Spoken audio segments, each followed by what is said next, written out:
მოგესალმებით ძვირფასო ტელემაყურებლებო, საახალწლო პაუზის შემდეგ ეთერში გიბრუნდებათ ნიუსრუმი და ჩვეულებრივ ფორმატში გავაგრძელებთ ყველაზე აქტუალურ პოლიტიკურ მოვლენებზე საუბარს, ასევე კომპეტენტურ და საინტერესო სტუმრებთან ერთად.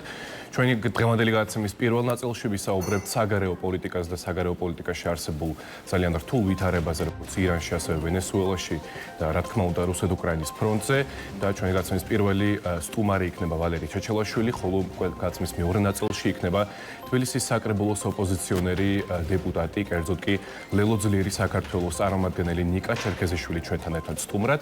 მანამდე კი მოდით ვნახოთ მოკლე ერთწუთიანი საინფორმაციო კოლაჟი, რომლის შემდეგაც კვლავ პირდაპირ ეთერში დაგიბრუნდებით. დღეს ნეტგაზეთისა და ბათუმელების დამფუძნებლის მზია ამაღლობელის მხარდამჭერი მარში გაიმართება. მარშის ორგანიზატორების ინფორმაციით მსვლელობა მარჯანიშვილის მოედნიდან 20 საათზე დაიწყება და გალაქტიონის ხიდისა და მიხეილ ჯავახიშვილის ქუჩის გავლით რუსთაველზე პარლამენტთან დასრულდება. გვიან ღამით კი მზია ამაღლობელის კოლეგები, მეგობრები და გულშემატკივრები სიმბოლური აქციით რუსთავის ქალთა კოლონიასთან შეიკრიბნენ. თბილისში საპროტესტო აქციები გრძელდება, მოქალაქეები პარლამენტთან კიდევ ერთხელ შეიკრიბნენ და საკუთარი მოთხოვნები გააშხერეს. დემონსტრანტების მოთხოვნები უცვლელია დაინიშნოს ახალი საპარლამენტო არჩევნები და გათავისუფლდნენ აქციების ფარგლებში დაკავებული პირები. მოქალაქეები ამბობენ, რომ პროტესტი გაგრძელდება იქამდე, ვიდრე მათი მოთხოვნები არ იქნება გათვალისწინებული.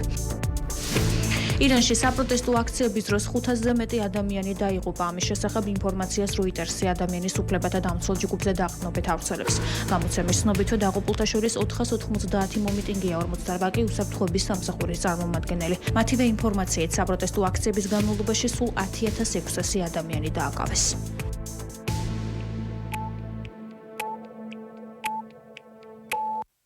მაშინ ვნახეთ მოკლე საინფორმაციო კოლაჟი და ახლა დროა რომ გადავინაცვლოთ ჩვენ სტუმართან. ჩვენი გადაცემის პირველი ნაწილის სტუმარია დიპლომატი ვალერი ჩეჩელაშვილი. მოგესალმებით, მადლობა სტუმრობისთვის და დავიწყოთ ეთერი იმით, რომ გილოცავთ ყველაფერს ერთად ახალ წელს, შობას და ბევრ სხვა დღესასწაულს, რომელიც კიდევ დაგვრჩა წინ და საუბარი დავიწყოთ. მადლობა დიდი. საუბარი დავიწყოთ მოდით ირანში მიმდინარე მოვლენებით. ხედავთ რომ საკმაოდ გამწვავდა უკვე კრიზისი და საპროტესტო გამოსვლები და ბოლო ცნობებით ოფიციალური ინფორმაციით 100-მდე დაღუპულია ამ ეტაპზე, თუმცა არაოფიციალურად საუბრობენ ასევე რამდენიმე 100-ზე კი არა 1000-ზე მეტ დაღუპულზე და ჯერ სარწმუნო არა ეს ინფორმაცია ცხადია, თუმცა მიუთითებს იმაზე, რომ საკმაოდ მწვავეა ვითარება ირანში. თქვენი აზრით ერთი მხრივ ეს მორიგი კრიზისია თუ უკვე რეალური რაღაც ძალიან მნიშვნელოვანი გარდატეხის დასაწყისი და ასევე აქვე მოდით ბარემ ჩაეკითხებით ტრამპის პოზიციაც ამასთან დაკავშირებით საკმაოდ არაპროგნოზირებადია მისი შეფასებები.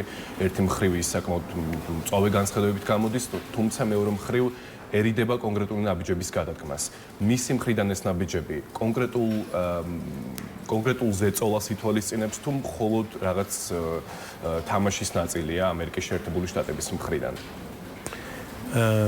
ალბათ შახის რეჟიმის დამხობის შემდგომ ეს არის ყველაზე სერიოზული გამოსვლები, რასაც ჩვენ ვადევნებთ თვალყურს დღეს და ორი კომპონენტია, რომელსაც სიახლე შემოაქეხლა ამ პროტესტებში.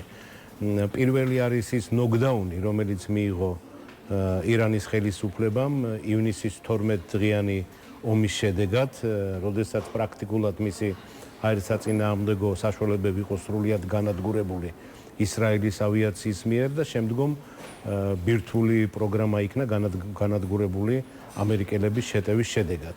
ეს ერთი და მეორე, როგორც ჩანს, აქ იკვეთება ლიდერი, რომელიც ყავს ოპოზიციას, ეს არის უფლისწული რიზა ფეხლევი, რომელიც სხვათა შორის აკეთებს ძალიან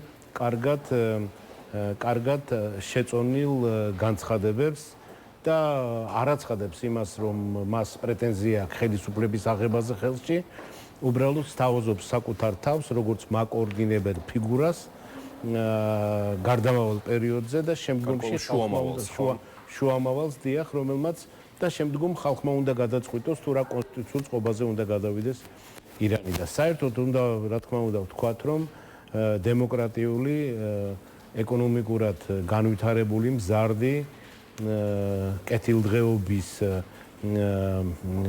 გარანტი თავისი მოსახლეობისთვის პირველ რიგში ირანი არის ძალიან და იქნება ძალიან დიდი შესაძენი როგორც რეგიონის სტაბილურობის, ასევე გეოპოლიტიკური სტაბილურობის თვალსაზრისით და მე ვფიქრობ ეს ძალიან კარგად ესმით ევროპაშიც, განსაკუთრებით პრეზიდენტ ტრამპს, ის ვენესუელაში ჩატარებული ოპერაციის შედეგად არის ახლა გაცილებით უფრო თვითდაჯერებული, ისევე როგორც ამერიკელი სამხედროები და მე ვფიქრობ, რომ არ გამოვა ისე, რომ ამერიკა ახლა ამ ვითარებაში არ ჩაერიოს.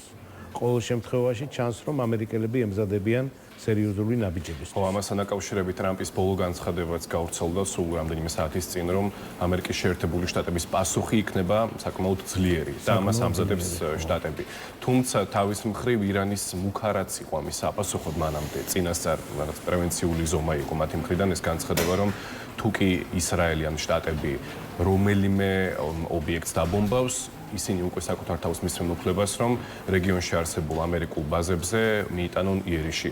იქნება თუ არა ეს წინაპირობა უკვე მასშტაბური დიდი კონფლიქტისა, თუ უბრალოდ სიტყვებია ირანის მხრიდან, რადგანაც თქვენ დაიწყეთ საუბარი იმაზე, რომ აქამდე ლოკდაუნშია რეალურად ირანის ხელისუფლება, მათ სამხედრო პოტენციალი ფაქტობრივად მინელებულია. ხო, სერიოზულად რესურსი ამის ირანს არ აქვს. შეიძლება ახლა რამოდენიმე რაკეტა გაუშვას, მაგრამ მე ვფიქრობ, რომ სერიოზულ ზიანს ეს ვერ მიაყენებს, ვერც ამერიკულ ბაზებს და ვერც ისრაელს.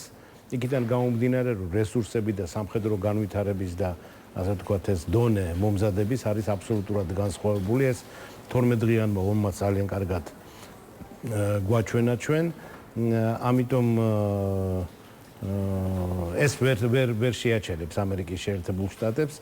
ეხლა ალბათ ვაშინგტონში უბრალოდ იმაზე კამათობენ თუ რა ნაბიჯები იქნება, რა ჩარევა იქნება ყველაზე მეტად ეფექტური. და აქ არც გამორიცხავენ არც დიპლომატიურ ქმედებებს. ეხლა ტრამპმა ის განცხადებაც გააკეთა, რომ ზარი გაისმა თეირანიდან, თითქოს და მოლაპარაკება სურთ. მაგრამ შემდგომში ეს ანუ თქვა დეტალები ჩვენ არ ვიცით, ამიტომ მე ვფიქრობ, რომ უახლოეს რამოდენიმე დღეში ჩვენ სერიოზული განვითარების მოწმენი გავხდებით ირანში. და ამ დროს ადგას საქართველოს. ძალიან საინტერესო იქნება თქვენი შეფასება, რა უნდა გააკეთოს თავის მხრივ საქართველოს მოქმედმა ხელისუფლებამ და რას აკეთებს ამჟამად, რა შეფასებას მისცემდით მათ ქმედებებს ბოლოდროინდელს ირანთან დაკავშირებულ, ბუნებრივია, ჩვენ ვიცით, რომ ბოლო პერიოდში, ბოლო რამდენიმე წლის განმავლობაში საქართველოს ხელისუფლების უმაღლესი თანამდებობის პირები იმყოფებოდნენ ირანში, მათ შორის დაკრძალვის ცერემონიალზე და იმ ცერემონიალზე მყოფთაგან ნახევარზე მეტი უკვე დაღუპულია. საინტერესო იქნება თქვენი შეფასება ირანის საქართველოს ურთიერთობები როგორ უნდა შეიცვალოს და რა უნდა გაკეთდეს ამასთან დაკავშირებით. ხო, ირანი არის ჩვენი მეზობელი, ესე უგულებელყოფა მისი რა თქმა უნდა არ შეიძლება, მაგრამ რაც შეეხება ჩვენ პოლიტიკას, ირანთან მიმართებაში და საერთოდ ჩვენ საგარეო პოლიტიკას, მე ვფიქრობ, რომ ჩვენი პრობლემა იმაში მდგომარეობს, რომ ჩვენ ვერ ვხედავთ საგარეო პოლიტიკურ სტრატეგიას, როგორც ესეც, რომელიც არის ჩამოყალიბებული მწყობრად და შესაბამისად ჩვენ არ გვესმის რა პრიორიტეტები, საგარეო პოლიტიკური პრიორიტეტები გააჩნიათ ქართულ ოცნებას. რა თქმა უნდა, ჩვენ იმას ვხედავთ ძალიან გვაშფოთებს, რომ ჩაიჩეხა, ასე ვთქვათ, კომუნიკაციის არხები ევროკავშირთან პირველ რიგში, ამერიკის შეერთებულ შტატებთან. ეს არის დრამატული შეცდომა, ფუნდამენტალური. მაგრამ აი თვითონ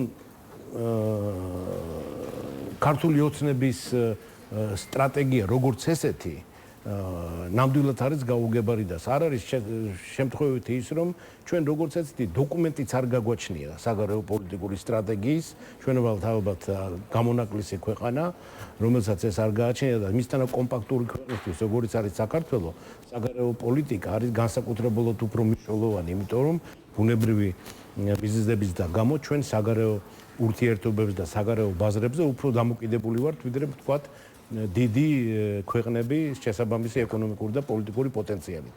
ახლა როგორი უნდა იყოს ჩვენი დამოკიდებულება ირანის მიმართ?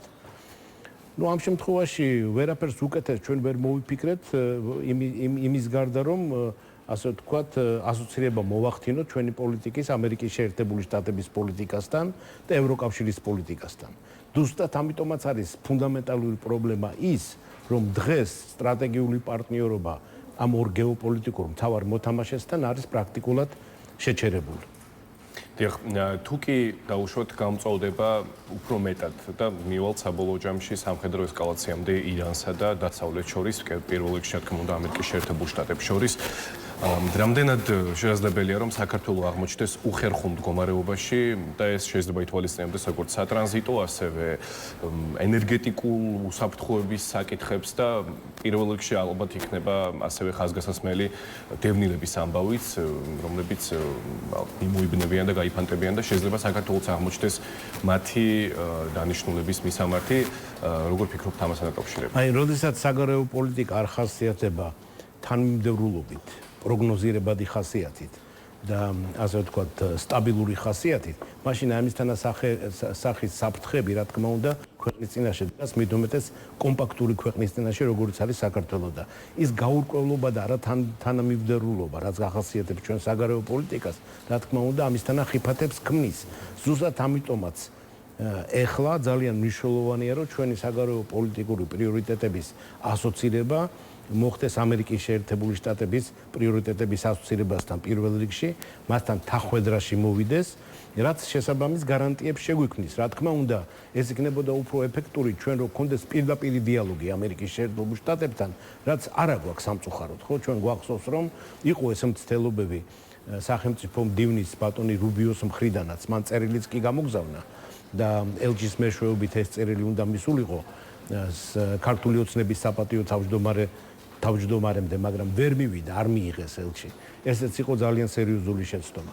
ხოლო ეხლა ჩვენზე ბევრი რამე რამდენად არ არის დამოკიდებული, ჩვენ უბრალოდ უნდა იმედი ვიქონიოთ, რომ ეს კრიზისი დამთავრდება მშვიდობიანად და უსურვოთ ირანის ხალხს, რომ მიაღწიოს უსაფრთხოებას, კეთილდღეობას, მიიღოს განვითარების პერსპექტივები, რაც რა თქმა უნდა არ არის დაკავშირებული არანაირად ირანის დღევანდელ ხელისუფლებასთან. დიახ, და რაც თავისთავად საქართველოს ინტერესიც იქნება ძლიერი განვითარებული და დემოკრატიული მეზობელი. ერთიანი, ძლიერი დემოკრატიული და განვითარებული ირანი საქართველოს ინტერესებში, სამხრეთ კავკასიის ინტერესებში და ზოგადად მსოფლიოს ინტერესებშიც, იმიტომ რომ მე ვფიქრობ, ეს არ არის მხოლოდ რეგიონალური კომპონენტი ირანი, ეს არის უფრო დიდი გეოპოლიტიკური უსაფრთხოების კომპონენტი, ძალიან სერიოზული და რა თქმა უნდა იქონიებს ეს საკუთარ გავლენას ასევე მათ შორის რუსეთ-უკრაინის ომზე და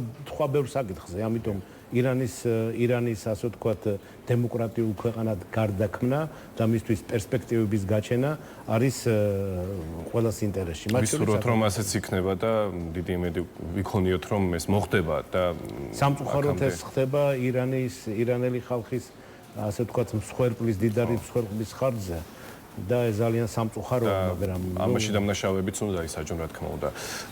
მეორე მხრივ ასევე აქამდე 2 დღის წინ, 2 არ დაახლოებით 9 დღის წინ, რაც მოხდა, ესეც უნდა განვიხილოთ, კერძოდ საუბარი მაქვს ვენესუელაზე, ვიდრე მთელი მსოფლიო აღნიშნავდა ახალ წელს, ამერიკელებმა მოახერხეს და გააკეთეს ის, რასაც რუსები უწოდებდნენ სპეციალურ სამხედრო ოპერაციას, თუმცა ყველამ ნახა მთელ მსოფლიომ, რომ რეალური სამხედრო ოპერაცია არის აი ეს, რომ ფაქტობრივად უსისხლოდ მცირე მსხვერპლის ხარჯზე მათ მოახერხეს და დააკავეს დამნაშავე დიქტატორი მის მეუღლესთან ერთად და ამჟამად ისინი იმყოფებიან შტატებში და ელოდებიან სასამართლოს ხდომებს და განაჩენს.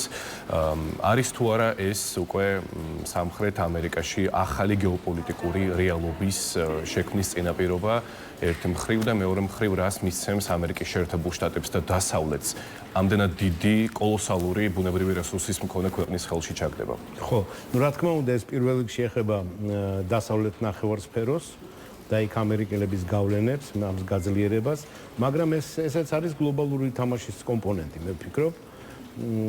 ეხლა როდესაც ვენესუელაზე ჩვენ საუბრობთ, ჩვენ უნდა გავითვალისწინოთ ის, რომ ვენესუელის გვერდზე არის ძალიან საინტერესო მეორე ქვეყანა, გაიანა, რომელიც ასევე გამოირჩევა ძალიან სერიოზული ნავთობის მარაგებით, სადაც მუშაობენ ამერიკელები, პირველ რიგში Exxon Mobil მუშაობს ძალიან აქტიურად, ვენესუელაში მუშაობდა Chevron, ორი დანარჩენი Exxon Mobil და ConocoPhillipsი გავიდნენ, უბრალოდ მათი აქტივები იქნა ნაციონალიზირებული უგო ჩავესის მანამდე პრეზიდენტის მიერ, მაგრამ ეხლა ვენესუელას ჰქონდა ძალიან სერიოზული პრეტენზიები, ტერიტორიული პრეტენზიები გაიანის მიმართ. უფრო მადუროს თავისი პოლიტიკური მადუროს გაიანის მიმართ. ეხლა შეიძლება ჩავთვალოთ, რომ ეს არის ამოწურული და შესაბამისად აქ ჩვენ ვიღებთ არა მხოლოდ ვენესუელის, არამედ ვენესუელა გაენის სიმბიოზის ეფექტს. და რაში გამოიხატება ეს? გაენა სხვათა შორის ერთულ მოსახლეზე არის მესამე ექსპორტიორი ნავთობის საერთაშორისო ბაზარზე და ყოველწლიურად ახერხებს 650 ყოველდღიურად 650,000 ბარელის ექსპორტ სოფლიო ბაზარზე, მაგრამ საინტერესო არის ის, რომ ეს არის ეგრეთ წოდებული მსუბუქი ნავთობი, რაც ძალიან კარგად ხამდება, ანუ ზავდება ვენესუელის მძიმე ნავთობთან. შესაბამისად, ეს სინერგია, რომელსაც ამერიკელები მიიღებენ, გაცილებით უფრო შორს მიმავალია, ანუ დაახლოებით 3-4 წელიწადის პერსპექტივაში, აი ამ ესე იგი ერთიანი ამ პოლიტიკის წარმოების შედეგად დამატებით დაახლოებით 5 მილიონი ბარელი ნავთობი მიეწოდება საერთაშორისო ბაზარს, რაც პრაქტიკულად ნიშნავს, რომ სრულიად უმტკივნეულოდ შეიძლება ჩანაცვლება რუსეთის ბაზრის, რუსეთის ნავთობის მიწოდების აქედან გამომდინარე ყველა შედეგით. ამიტომ მე ვფიქრობ, რომ ამერიკელები გაცილებით უფრო კარგად ითვლიან ყოველივე ამას, ვიდრე ასე ვთქვათ ჩვენ ამას ხვდებით. და ამიტომაც ვფიქრობ, რომ ირანის მოვლენებსაც უყურადღებოდ ამერიკელები არ დატოვებენ. და სხვა მხრივაც განვიხილოთ ეს საკითხი, ბევრი საუბრობს იმასთან დაკავშირებით, რომ უფრო ჭორია, თუმცა მაინც განვიხილოთ, რომ თითქოს ამერიკის შეერთებულმა შტატებმა და რუსეთმა უკრაინა და ვენესუელა ერთმანეთში გაცვალეს, ჭყალებში გაცვალეს. რამდენად შეიძლება იყოს ეს სიმართლე? მაშინ გამოდის, რომ ამერიკელებმა და რუსებმა არა მხოლოდ ვენესუელა და უკრაინა გაცვალეს, არამედ გაცვალეს ვენესუელა და რუსეთის ჩtildeოვანი ფლოტი, ტანკერები, ასე ვთქვა და არ მგონია რომ რუსებს მაინც და მაინც ეს გულზე ეხატებოდეს ყოველ შემთხვევაში, ეცადა რომ გადაერჩინა რამოდენიმე საკუთარი ტანკერი თავისი წყალქვეშა ნავებით და ასე ვთქვათ სამხედრო ხომალდებით, მაგრამ ეს არ გამოუვიდა, ხო? ესეც იყო, ასე ვთქვათ, დემონსტრირება რეალურად, ვინ არის დღეს სერიოზული გეოპოლიტიკური მოთამაშე და ვინ არის, ასე ვთქვათ, სუსტი რგოლი საერთაშორისო ურთიერთობებში და საერთოდ მე ანუ 2026 წლის რედაქციის პრეზიდენტი ტრამპი გაცილებით უფრო მომწონს ვიდრე 2025 წლის რედაქციის. ყოველ შემთხვევაში ვიდრე დღემდე აი ამ განვლილ ორ კვირაში პრაქტიკულად ყველაფერს აკეთებს პრეზიდენტი ტრამპი საიმისოდ, რომ შეასრულოს რუსეთი და გააძლიეროს საკუთარი გავლენები, რაც პირდაპირ აისახება იმაზე, რომ ხდება ამერიკელების პოზიციის კონსოლიდირება ევროპელებთან ერთად უკრაინის მხარდასაჭერად, რაც ძალიან კარგი მედებს იძლევა საომავლოდ. დიახ. და აუცილებლად უნდა ვახსენოთ ტრამპი გრენლანდიის ამბავი. ტრამპს აქვს პრეტენზია და ბევრი ფიქრობს, რომ ეს უბრალოდ პროპაგანდისტული მეთოდი და ხერხია, რომ საკუთარი ამომრჩეველი და მათ შორის არა მხოლოდ საკუთარი ამომრჩეველი ამერიკული საზოგადოება გაერთიანოს წარმოსახვითი მტრის წინააღმდეგ, რომელიც მტერი რეალურად არ არის, ასევე დანია ნატოს წევრია და მთელი ევროკავშირი და ნატო მას მხარს უჭერს და გმობენ, ვიცით, ტრამპის იმ განცხადებებს, რომლითაც ის ამბობს და გამოთქვამს პრეტენზიას გრენლანდიაზე. რამდენად რეალურია საერთოდ ეს პრეტენზიები და აქვს თუ არა აი ამ პროცესს რაიმე სახის მომავალი? პრეტენზიები რა თქმა უნდა აქვს ტრამპს. ახლა ძალიან რთულია რომ ჩაძურე მის თავში, ასე ვთქვათ და ის მიზეზები ვთქვათ გაანალიზო, რატომ აკეთებს ამისთანა ხის განცხადებებს, რომლებმაც პრინციპში სამართლიანად აღაშფოთა პირველ რიგში ევროპელები, მაგრამ აქ ევროპელებს აქვს საკუთარი მტკიცე პოზიცია. პირველ რიგში ეს გამოიხატა ვეიმარის სამკუთხედის პლუს ფორმატში გაკეთებულ განცხადებაში, ეს არის პოლონეთი, საფრანგეთი, გერმანია, დიდი ბრიტანეთი და იტალია, პლუს დანიის სამეფო. ეს იყო კარგად ჩამოყალიბებული, ძალიან დიპლომატიური, მაგრამ ძალიან მტკიცე პოზიცია. ხოლო რაც შეეხება, ასე ვთქვათ, სამომავლო სცენარებს, ხო, მე სრული დარწმუნებით შემიძლია გითხრათ, რომ ყველანაირად გამოვრიცხავ რაიმე სახის სამხედრო ოპერაციას. ეს აბსოლუტურად გამორიცხულია, თუნდაც იმიტომ, რომ ამერიკელებს აქვთ გარკვეული ვალდებულებები აღებული, არა მხოლოდ ნატოს ფარგლებში, დანიასთან მიმართებაში, არამედ მაგალითად როგორც ქვეყანას, რომელმაც მოაწერა ხელი ჰელსინკის 75 წლის დასკვნით აქტს და მოახდინა მისი რატიფიცირება. ამიტომ ვიდრე ომს დაიწყებს, ასე ვთქვათ, თეორიულად რო განვიხილოთ ეს, ამერიკის კონგრესმა უნდა მოახდინოს დასკვნითი აქტის დენონსირება, რაც არის აბსოლუტურად წარმოუდგენელი და შემდგომ მისცეს ტრამპს შესაბამისი ნებართვა სამხედრო ოპერაციის წარმოებისთვის. შესაბამისად, ამას სრულიად გამოვრიცხავ მაგრამ არანაირად არ არის გამორიცხული ის, რომ რაღაც პალიატიური გადაწყვეტილება იქნას მიღებული, მაგალითად ძელვადიანი არენდა. ან ამდაგვარი რამ. რაც ვფიქრობ, იქნება კარგი როგორც დანიისთვის, ასევე ამერიკის შეერთებული შტატებისთვის და ზოგადად უსაფრთხოების გაძლიერებისთვის ჩრდილოეთ ატლანტიკაში პირველ რიგში. დიახ, და ისევ მადუროს და ვენესუელას რომ მიუბრუნდეთ, ბევრი საუბრობს იმაზე, რომ პარალელი გაავლო ხალხმა იმასთან დაკავშირებით, რომ აი რაც მაგალითად კოსოვოში მოხდა თავის დროზე და ამას უკვე მოხდა მერე რუსეთის აგრესია 2009 წელს უკვე საქართველოზე, თითქოს ამან ხელფეხი გაუხსნა რუსეთს და თითქოს მოერიდებოდა და არ დაგვესხმებოდა თავს რომ არ მოხდარიყო კოსოვოში დატრიალებული ამბები. გაუხსნის თუ არა ხელფეხს სხვა პოტენციურ აგრესორებს ეს ფაქტი რაც გულისხმობ მადუროს დაკავებას აი ამ ფორმით, სამხედრო ოპერაციის ფორმით. ეხლა, რა თქმა უნდა, ამერიკელების და რუსების პოლიტიკა არის აბსოლუტურად დიამეტრულად განსხვავებული. ბევრი კომპონენტი შეიძლება მოვიყვანოთ, მაგრამ ერთ რამეს მინდა მივაქციოთ თქვენი ყურადღება და ჩვენი ტელემაყურებლის, ხომ? არ ცდილობს ამერიკის შეერთებული შტატები ვენესუელის დაპყრობას, ან მესი ტერიტორიული მთლიანობის ხელყოფას.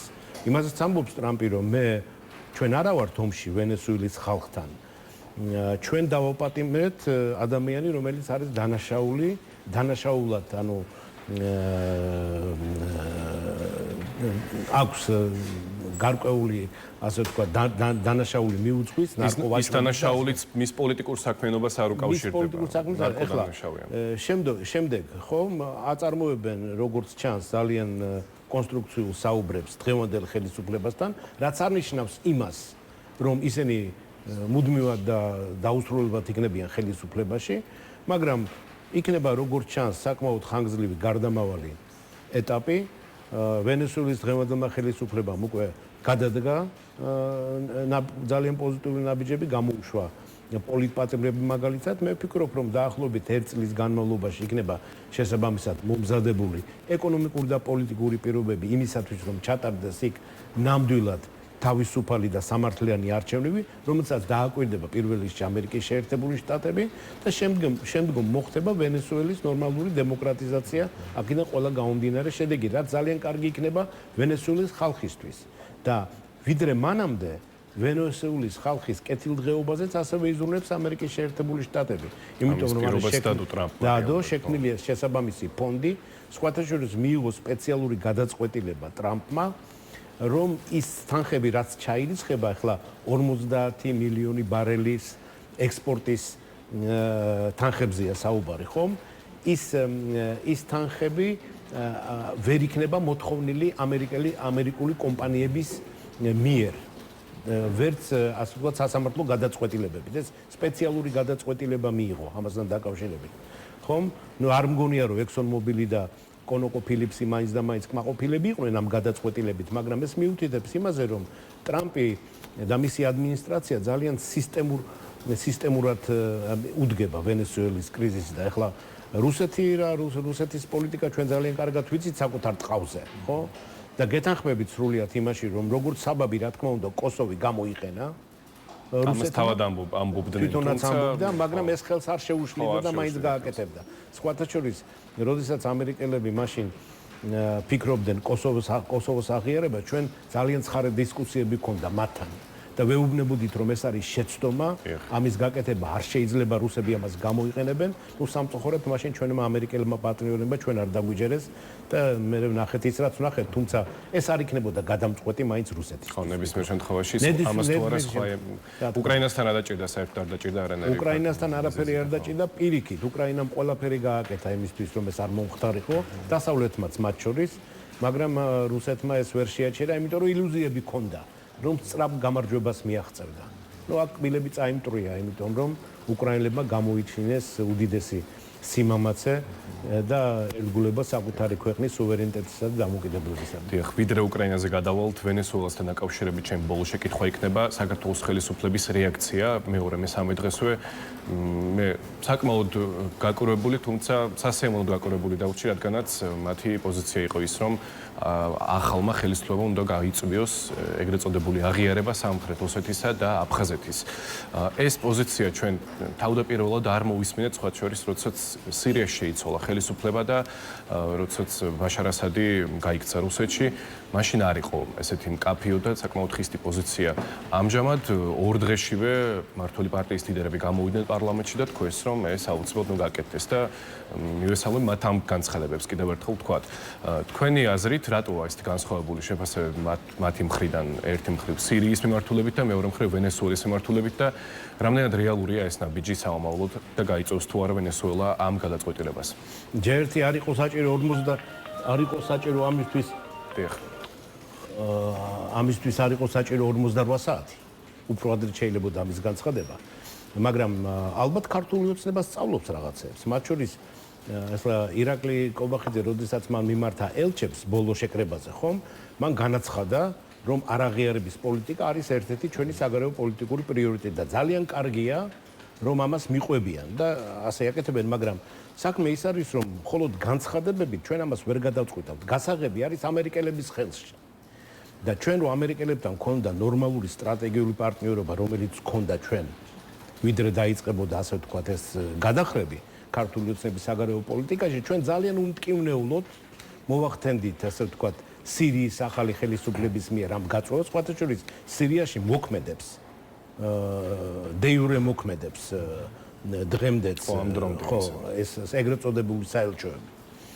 ამიტომ ამას ძალიან მარტივად გავახსენებ ტელემაყურებლებს, რომ ამერიკის კონგრესს აქვს მიღებული სპეციალური აქტი, რომელიც გრძალავს ნებისმიერი სახის დახმარებას, დაფინანსებას იმ ქვეყნების, რომლებიც აღიარებენ. სხვათა შორის ამ თვალსაზრისით ამერიკელები ახლა საკუთარ თავთან წინააღმდეგობაში არიან, იმიტომ რომ ვერ უნდა აღმოუჩინონ დახმარება სირიას ამ კანონის თანახმად, ხო? რის თქმა მინდა რომ ეს არის სრულიად ამერიკელების ხელში ეს გასაღები და მარტო ამ განცხადებით ეს გადაწყვეტილება არ მიიღება ვენესუელის ახალი ან დღევანდელი ან შემდგომი მთავრობის მიერ. აქ არ არის საკმარისი მხოლოდ ეს განცხადება, ხო? ჩვენ გვინდა შედეგი და ეს შედეგი ჩვენ ვერ მივიღეთ სირიის შემთხვევაში და ვშიშობ რომ ამ შემთხვევაშიც ვერ მივიღებ თუ რა თქმა უნდა ამერიკელებთან ურთიერთობები არ გამოვა სწორედ პირველ რიგში. ხო, იქნებ ჩემი კითხვა რას მიმართებოდა, იქნებ იმის წინაპირობა დამზადებენ ამ შეკითხვას, რომ აი ნახეთ ამერიკის პოლუსშია უკვე ვენესუელა და კვლავ აღიარებული აქვს აფხაზეთი და სამხრეთ ოსეთი და ამ დროს ჩვენ რა უნდა მოვთხოვოთ რუსეთს, თუ კი ამერიკის პარტნიორი კვლავაც აღიარებს ამ ეგრეთ წოდებულ რესპუბლიკებს. ხო, მაგრამ ეს წინაპირობა არის.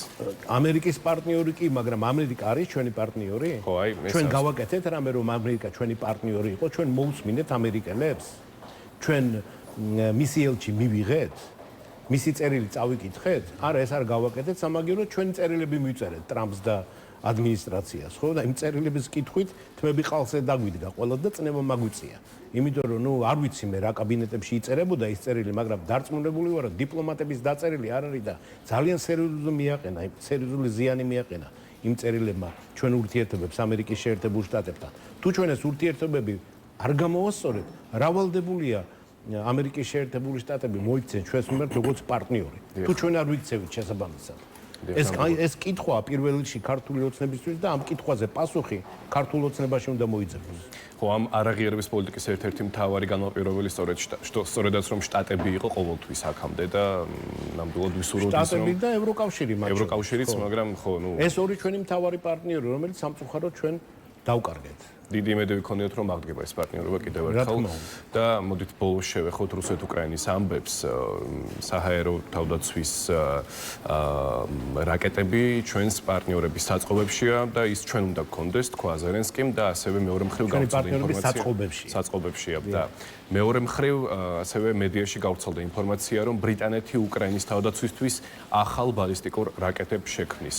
თუმცა ამავდროულად თითქოს გრძელდება ისევ ის მოლაპარაკებების პროცესი და ახალი რაუნდი უნდა იყოს მალევე მოსაუბნელია სამშვიდობო შეთანხმების გარშემო, რომელშიც მთავარი პუნქტი ისევ და ისევ არის ტერიტორიული ერთეული, რომელზეც ვერ თანხმდებიან მხარეები სხვა ყველაფერზე, ფაქტობრივად 90%-ით ყველანაირი შეთანხმება არსებობს. ხედავთ თუ არა ამ კონფლიქტში უახლოეს პერიოდში სამშვიდობო შეთანხმების მიღწევის შანსებს?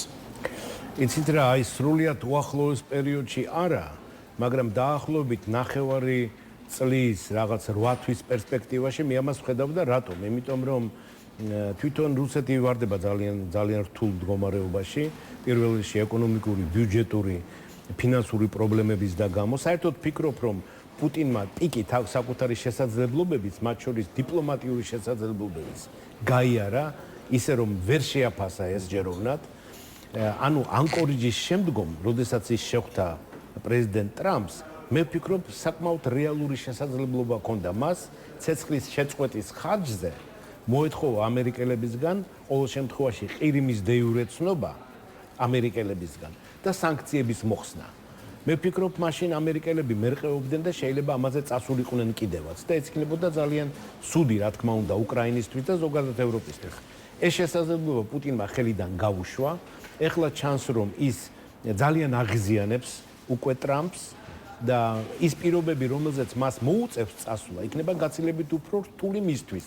თუმცა ბოლომდე ხელსაყრელი უკრაინისთვისაც არ იქნება დღევანდელ რეალობაში, მაგრამ ეხლა რამოდენიმე ციფრი რო დავასახელოთ, ხომ? დღეს ამერიკის შეერთებული შტატების დამტკიცებული სამხედრო ბიუჯეტი არის 900 მილიარდი დოლარი, რუსეთის მთლიანი ბიუჯეტი არის 600 მილიარდი, აქედან სამხედრო 150 და ევროპელების ცალკეული ქვეყნების, ევროპის ქვეყნების ბიუჯეტი არის 600 მილიარდი და ევროკავშირის საკუთარი ბიუჯეტი აქვს კიდე. ეხლა ამ პირობებში ამ რესურსების დაპირისპირებით, როგორ შეიძლება სერიოზული მოლოდინი ჰქონდეს რუსეთს, როდესაც საკუთარი ძალიან სერიოზული პრობლემები აქვს საბიუჯეტო მათ შორისაც, ხომ? შიდა პრობლემა. ხო, ეხლა მაგალითად 42 ტრილიონი რუბლი იყო მათი ბიუჯეტი 2025 წლის და 7 ტრილიონიანი დეფიციტი მიიღეს, ანუ 15%-იანი დეფიციტი მიიღეს. მომავალი წლევანდელი ბიუჯეტი არის ასევე 42 ტრილიონის დონეზე, ვინაიდან ზრდა ეკონომიკის წელს არ ჰქონდათ რუსებს და ნაწილასწარმეტყველები აქვს 5 ტრილიონი დოლარის დეფიციტი, ტრილიონი რუბლის დეფიციტი, ანუ ნაკლები და ამავდროულად გათვალისწინებული აქვს 59 დოლარი ერთ ბარელზე ფასი ნავთობის საშუალოდ და დღეს ყიდიან $35.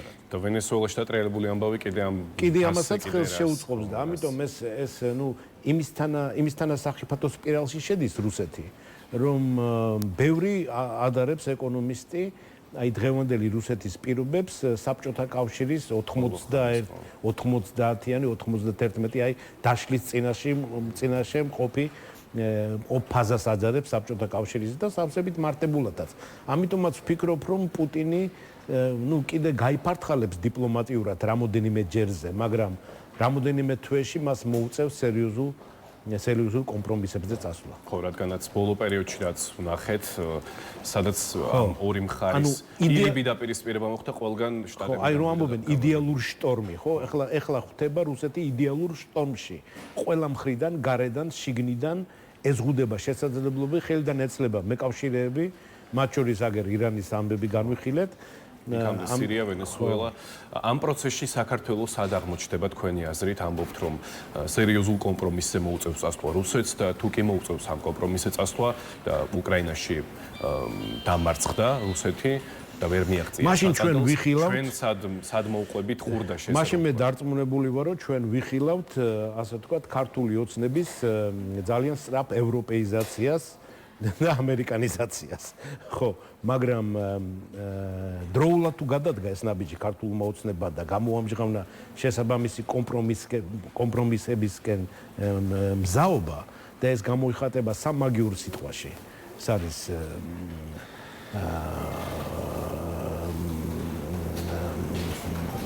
არჩევნები, კანონები და პატიმრები. უბრალოდ პატიმრები, კანონები და არჩევნები ამ თანამიმდევრულობით. ხო, რაც უფრო ადრე გამოამჟღავნებს საკუთარ კომპრომისებისთვის, ამ კომპრომისებისთვის მზაობას, აი ამ სამი მიმართულებით, მით უფრო ადრე აღსდგება ურთიერთობები ამერიკის შეერთებულ შტატებთან და ევროკავშირთან, რაც იქნება კარგი სრულიად საქართველოსთვის, ოპოზიციისთვის და თვით ქართული ოცნებისთვის. და ვისურვოთ, რომ ასეც იყოს და დიდი მადლობა კიდევ ერთხელ საინტერესო საუბრისთვის. ჩვენს ტელემაყურებელს კი შევახსენებთ, რომ ჩვენი გაცემის პირველი ნაწილის სტუმარი იყო დიპლომატი ვალერი ჩეჩელაშვილი. ვისაუბრეთ საკმაოდ ცხელ საგარეო ამბებზე და ახლა კი დარჩით ეთერში რეკლამის შემდეგ დაგიბრუნებით მეორე სტუმრით, ამიტომ არ გადართოთ.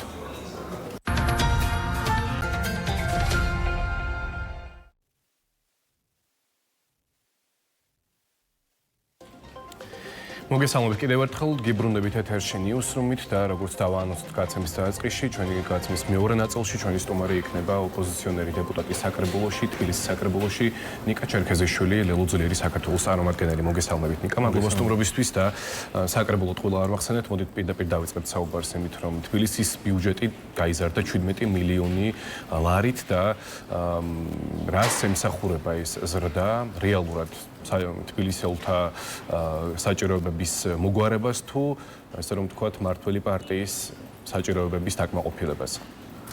მოგესალმებით, მივესალმებით სრულიად საქართველოს და ულოცავ ახალ წელს.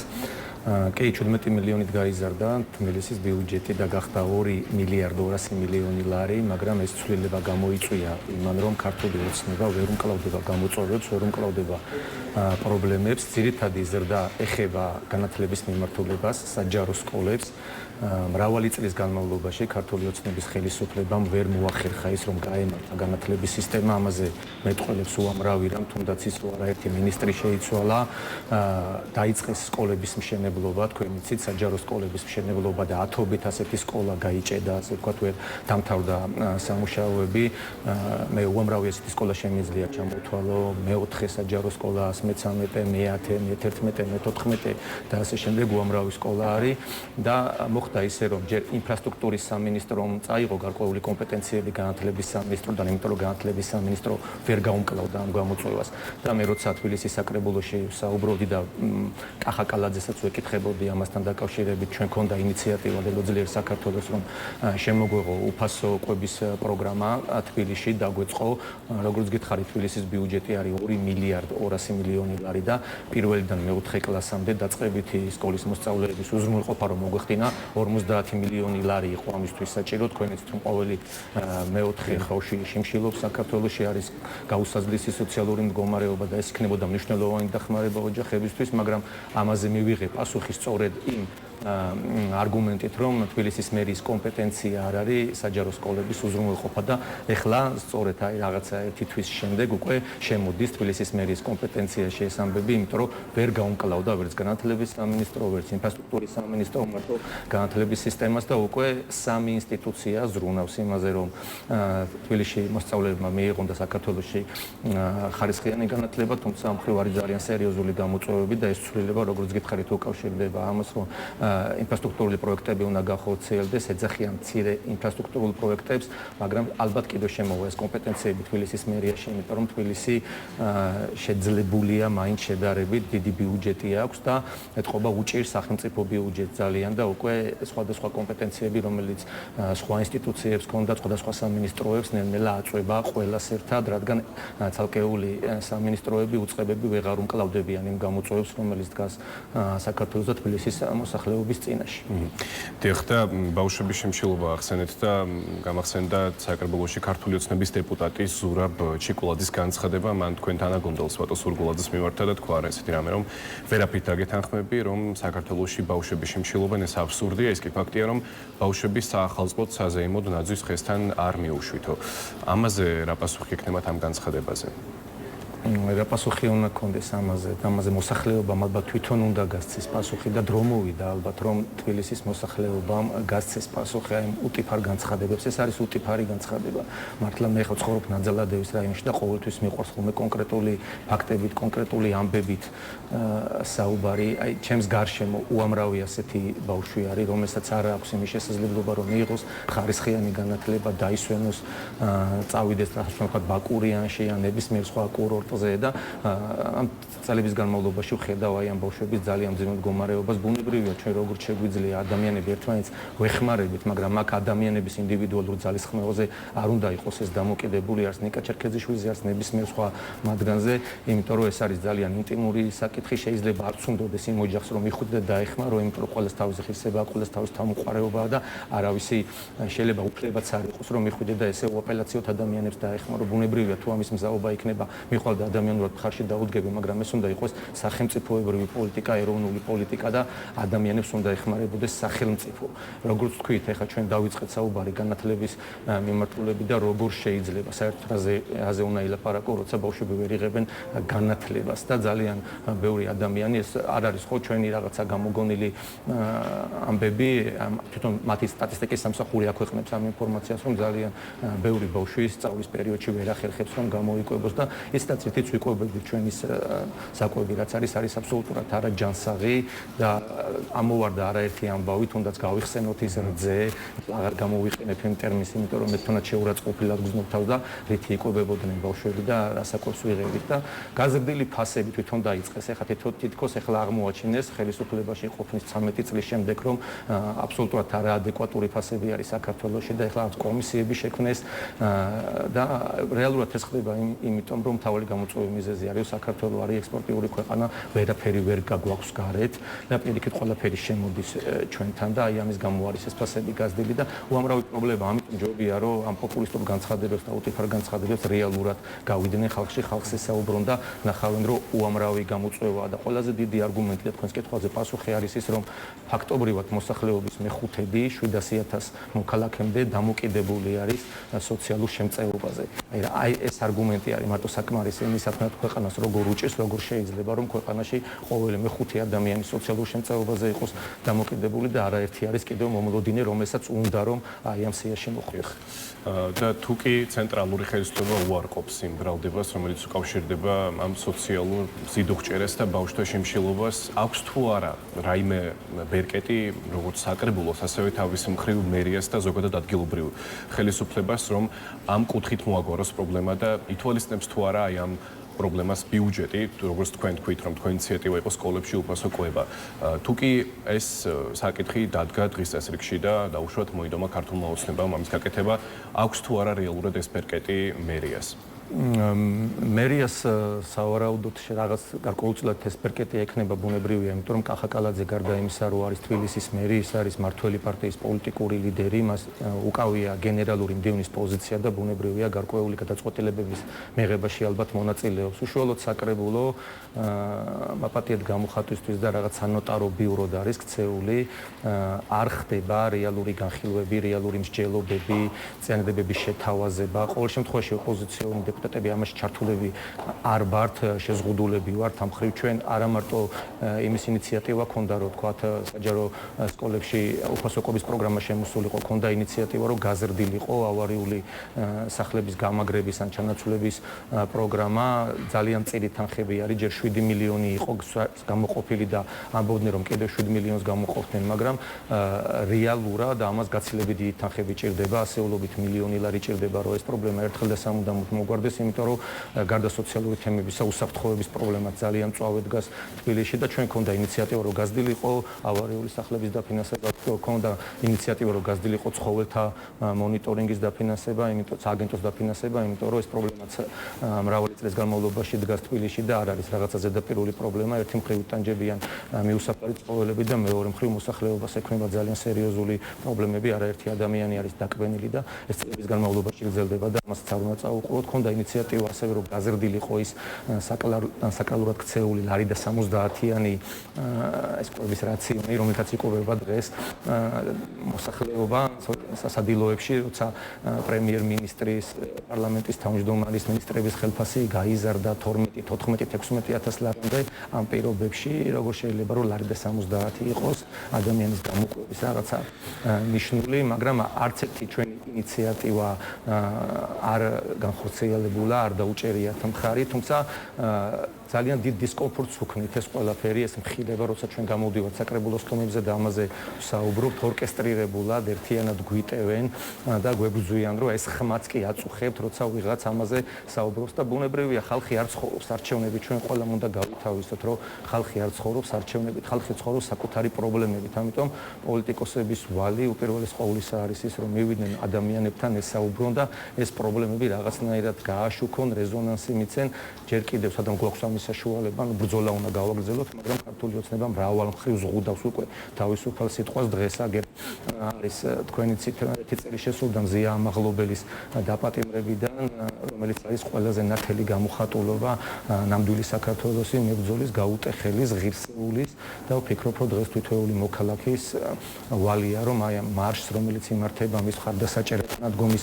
გამოსახატად და იმის გამოსახატად, რომ ჩვენ ყველა ვაფასებთ მის გადადგომნავით, რომ ამ სისტემა სიმბოლურად გააწნა სილა და ამხილა მისი არაერთი მანკიერება, უნდა დაუჭიროთ მხარი და ეს ბრძოლა მრავალ მხრივ უნდა გაგრძელდეს. ბრძოლა უნდა გაგრძელდეს. უერთდება თუ არა ამ მარშს თქვენი პოლიტიკური ძალა? თქმა უნდა, უერთდება ნებისმიერ შემთხვევაში. ეს არ არის პარტიული ამბავი, ეს არის ეროვნული ამბავი და ნებისმიერი ადამიანი ამას უნდა შეუერთდეს მიუხედავად თავისი პარტიული კუთვნილებისა. თუმცა ჩვენი პარტიული ღირებულებებიც აბსოლუტურად ხვევა ამაღლობელის ფასებებს. დიახ, ბოლოს ჩაიკითხებით და ბოლო კითხვა იქნება ამით დავამთავრებ, რას უნდა ელოდოს ოპოზიციისგან თბილისელი ამორჩეველი თქვენგან, როგორც საკრებულოს წევრისგან, ძალიან მცირედ მოგდარჩენილი და ამით დავასრულოთ. კონკრეტულად ჩემგან და ჩემი კოლეგისგან ვატო სურგულაძისგან უნდა ელოდოს მუდმივ ჩართულობას, ჩვენ ყოველდღიურად ხვდებით მოქალაქეებს და ეს არ არის რაღაცა ახლა ტელეეთერში ნათქვამი სიტყვები, ამაში უამრავი ის მოქალაქე დამერწმუნება, რომელიც მოსულა ჩვენთან, ჩვენ მას შეძლების და გვარად დავხმარები ვარ, ძალიან შეზღუდულია ჩვენი შესაძლებლობები, ეს უნდა იცოდეს მოსახლეობა, მაგრამ მიუხედავად ამ შეზღუდულობისა, ჩვენ ყველანაირად ვცდილობთ, რომ როგორც მინიმუმ დავეხმაროთ კომუნიკაციაში, რაღაცა ამ შემთხვევაში არ ვმუშაობთ რაღაც ჩვენს ელექტორალურ რომ გავძლიერდეთ ამ ხრივ და მარტო იმიტომ რომ რაღაც ხმა მოგწეს მოქალაქემ, ჩვენ ვცდილობთ მაქსიმალურად დავეხმაროთ, იმიტომ რომ წერანაც აღნიშნე არჩევნებით არ ცხოვრობს ადამიანი, ცხოვრობს პრობლემები და ამ პრობლემებზე უნდა ვიმუშაოთ.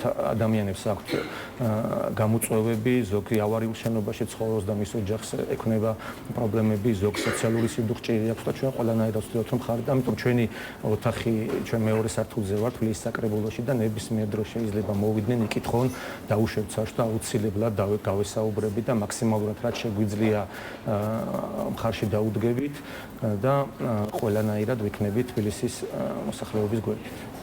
ძალიან დიდი მადლობა. ჩვენი გაცემის სტუმარი, მეორე ნაწილის სტუმარი იყო საკრებულოს ოპოზიციონერი დეპუტატი ნიკა ჩერქეზიშვილი, ლელოძილი საქართველოს წარმომადგენელი და ამით დღევანდელი ნიუსრუმი დასრულებულია. ჩვენ ტელეარხის ეთერს ამჯერად უკვე 12 საათიანი საინფორმაციო გამოშვებით ჩემი კოლეგა ნინო დავითაძე გააგრძელებს, მე კი საღამომდე დაგემშვიდობებით. დროებით.